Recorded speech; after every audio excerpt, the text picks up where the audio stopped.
कि जब इन लोगों ने ये सब बनाया तो इनको पता नहीं था कभी ये समाज बाबा साहब अम्बेडकर भी पैदा होंगे, समाज को पढ़ाएंगे लिखाएंगे, ये समाज विद्वान के साथ तर्कवान बनेगा और जब तर्क करेगा। आज हम सुन रहे थे, रो रहा था एक साधु बनारस में, कह रहा था मेरे पुरखों ने गलती किया है, मैं एक्सेप्ट करता हूँ, मेरे पुरखों ने इस देश के लोगों को झूठ और पाखंड में बजाया। तो अगर हमारे पुरखे गलती किए, हमारे पुरखे गलती किए तो इसकी सजा हमें क्यों दी जा रही है? तो हमने उसमें कमेंट किया कि आपको सजा नहीं दी जा रही है, आप जैसे पूरे देश के ब्राह्मण समझ लें। सिर्फ हमें ये बताइए कि आपके पुरखों ने हमें ग्रंथों में फंसाया और आज तुम लोग हमको अधिकार वंचित कर रहे हो। हर जगह पूरे देश के अधिकार पर 90%, 85% हमारी आबादी है, 90% कब्जा तुम करके बैठे, 10% हम पा रहे हैं, हम संतुष्ट हैं।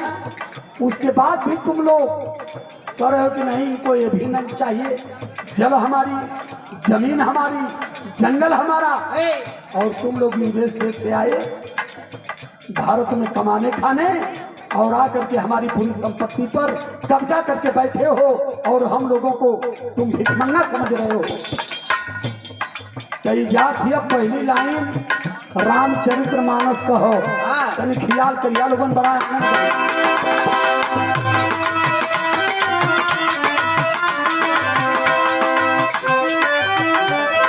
बड़ी सुंदर लायदारी लगाओ थो मस्त। एठे मेहरारू का मन से धनबाद कोयलरू में काम करते रहे। आज दिवाली पर बोनस लेके आयल तो दुल्हनिया से कल कोनो बात हो तो बतावा, कुछ चाहे बोनस लेके आए रहे तो दुल्हन तुरंत पैर में तो पायल निकाल के थमा दिले अपने मनसेधु की। मनसेधु माने जानत हुआ लोगन। एक बात यो हो, बाबा साहब अम्बेडकर को 1952 में ब्रिटेन में बुलाया गया, बड़ा सुंदर माला पहनाया गया। बाबा साहब ने पूरा भाषण माने पर ही दिए। बाबा साहब अम्बेडकर कहे थे, India is country of the caste. Bharat हमारा जातियों का देश है, भारत हमारा धर्मों का देश है, भारत हमारा भाषाओं का देश है।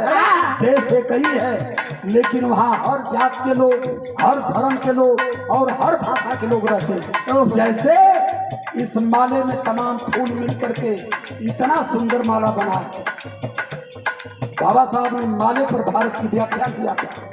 किसी नेता में आज तक दम नहीं हुई कि माले पर वो भाषण पूरा दे दे, लेकिन ये भाषण भी देने वाले बाबा साहब अम्बेडकर थे। लेकिन बाहर इतना बड़ा विद्वान भारत बेचारा आज तक इनको नहीं समझ पाया।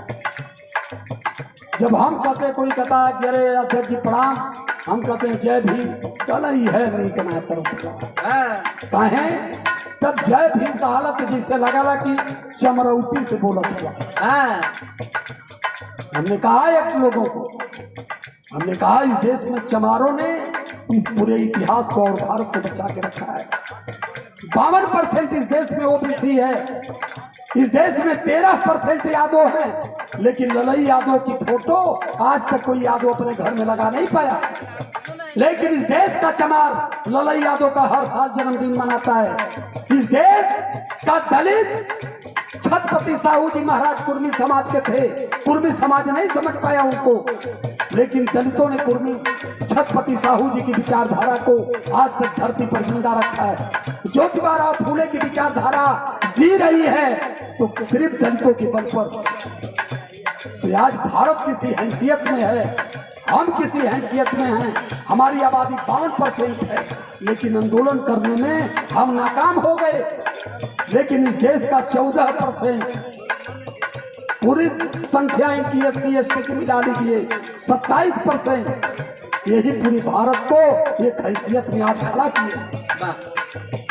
तो कहने का मतलब ये है, ये लाइन हमारी बता रही है, तू दुल्हनिया अपन पहलवा दे दे मास्टर तो कल एक काम करिया कहलक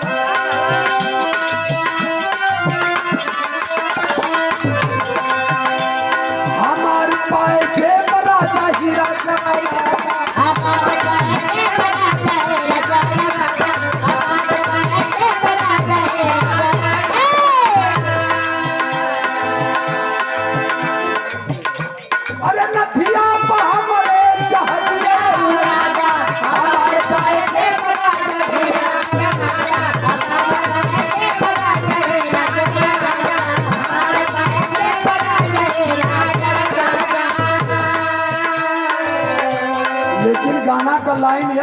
रामचरितमानस के फर्स्ट पेज में चलत है। और दुइया लाइन में पूरा अयोध्या कांड से लेके किष्किंधा कांड ले आप लोगों के दिखाई। दुइया लाइन हो जाना ला हर आदमी, लेकिन दिमाग कभी नहीं लगा पाया। सवाल हमारा है, तुहार बेदावा भेदवा काहे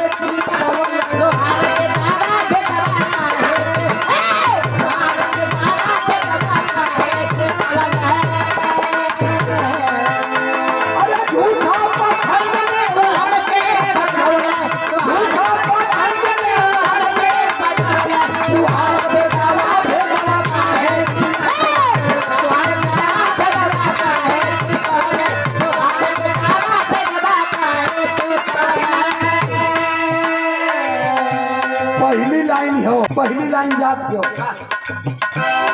रावण पितवाना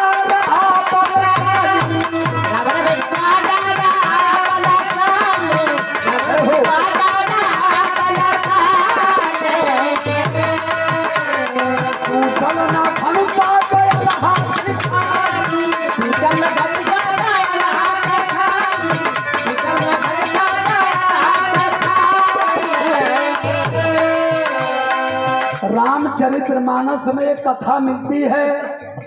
राजा जनक की बेटी जनक नंदनी जो खेत जोतने से पैदा हुई थी, बड़ी हो गई।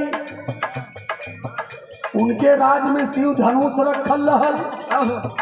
जे शिव धनुष के हिला न पावे, सीता एक हाथे से उठावे और झाड़ू बहोरा करे। राजा जनक देखे तो कहला कि ये साधारण कन्या नहीं है, शादी इस कन्या की उसी के साथ होगी जो इस धनुष को उठा करके तमंचा चढ़ा देगा। सीता 16 बसंत पार कैली, स्वयंवर रखायल, तमाम राजन की अंत चिट्ठी गई। और वही राजन में चिट्ठी भेजत भेजत रावण को भी भेज दिए न्योता। गौर करिएगा जरा इस बात पर। ये गधे कहते हैं कि रावण राक्षस था। अच्छा ये बताओ भैया, वो राक्षस था तो न्योता क्यों दिए? पहली बात तुमको ये समझना चाहिए कि यार तुम्हारी इतनी सुंदर लड़की है, रावण के 10 गो मूड़ी 20 गो हाथ हो, ओके न्योता भेजत है न केहू तोड़ले, कहीं रावण धनुष उठा के तोड़ लिया होगा। अच्छा ये बतावा कि रावण अगर धनुष तोड़ देले हो तो जयमाल कौने मूड़ी में पड़त? और यहाँ कोनो में डाल देती। लेकिन रावण धनुष को हिला नहीं पाया। धनुष को कौन हिलाया? जो मम्मू से पैदा था, अयोध्या के राम, जो बिना न्योते के आए थे। राम धनुष उठा लिए, तमंचा चढ़ा दिए, सीता ने बरमाला डाल दिया। इसका मतलब कि रावण के पास इतनी ताकत नहीं थी और सीता बहुत बलवान थी। लेकिन पंचवटी से सीता को रावण कोरा में लेके भाग गया। अरे तो दूसरा जन्म रहा भैया, तो उनका ताकत कहाँ गई? मने जिस धनुष को सीता एक हाथ से तानती थी, रावण दोनों हाथ से नहीं उठा पाया, उस सीता को ही उठा के लेके भाग गया। ये समाज बेचारा आज लोग के भोग। लाइन बताओ थे। रावण